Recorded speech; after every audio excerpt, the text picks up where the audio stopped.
राजा रानी कहानी। एक समय की बात है, एक राज्य में एक सुंदर सा राजकुमार रहता था।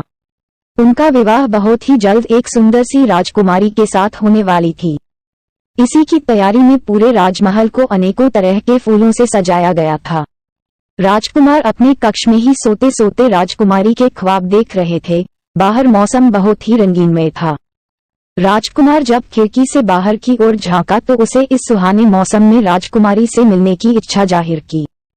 इसलिए उन्होंने अपने राजमहल से सभी से छुपते छुपाते एक घोड़े को पकड़कर उसमें बैठ गए और अपने महल से दूर राजकुमारी से मिलने चले गए। जाते हुए बीच रास्ते में उन्हें पानी प्यास लगी। राजकुमार पानी की तलाश में किसी जलाशय की खोज करने लगे।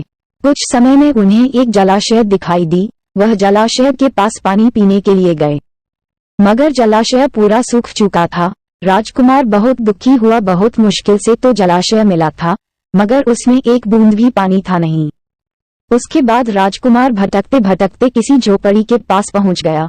बगल में एक कुआं था जिसमें से राजकुमार पानी निकालकर पीने लगा।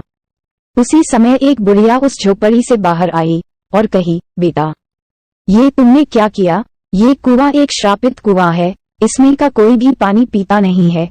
अब तुम हर रात को एक नरभक्षी बन जाओगे। उसके बाद तुम्हें कुछ भी याद नहीं रहेगा। तुम्हारे सामने कोई भी होगा, उसे तुम खाने के लिए उस पर हमला कर दोगे।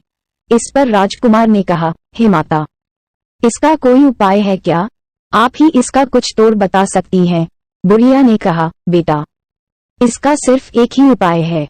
यहाँ से 5 कोस दूर एक पहाड़ है जिसमें एक संजीवनी बूटी नाम की पौधा है, जिसके रस को पीने से इस श्राप से मुक्ति मिल सकती है। और कहा, बेटा, लेकिन तुम्हें रात के समय किसी अच्छे से जगह में छुपना पड़ेगा, अन्यथा तुम किसी को भी हानि पहुंचा सकते हो।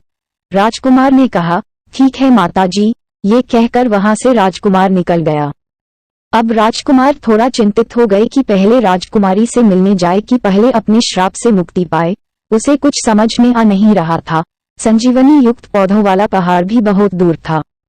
कुछ समय में अंधेरा होने ही वाला था और वे नहीं चाहते थे कि कोई अपने हाथों से मारा जाए।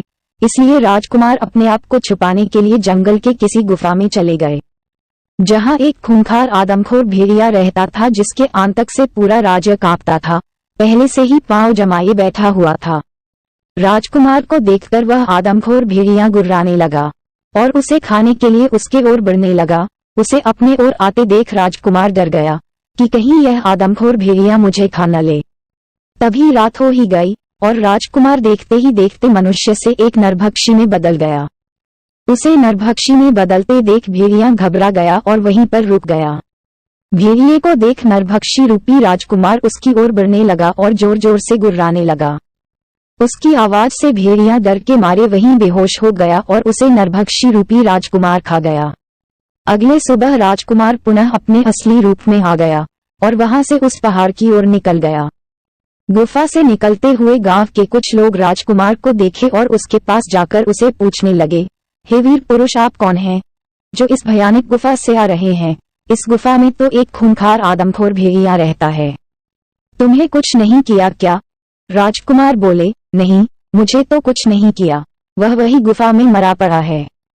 ये बात सुनकर गांव वाले आश्चर्य में पड़ गए और उसे देखने के लिए उस गुफा में गए और जब पास जाकर देखा कि सच में वह खूंखार आदमखोर भेड़िया वहीं मरा पड़ा है।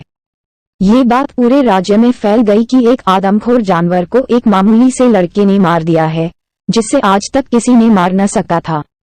उस राज्य का राजा उसे शीघ्र ही अपने राजभवन में बुलाते हैं और उसे धन्यवाद कहकर कहते हैं, हे वीर पुरुष, आज तुमने मेरे राज्य को उस आदमखोर भेड़िए से मुक्ति दिलाई है।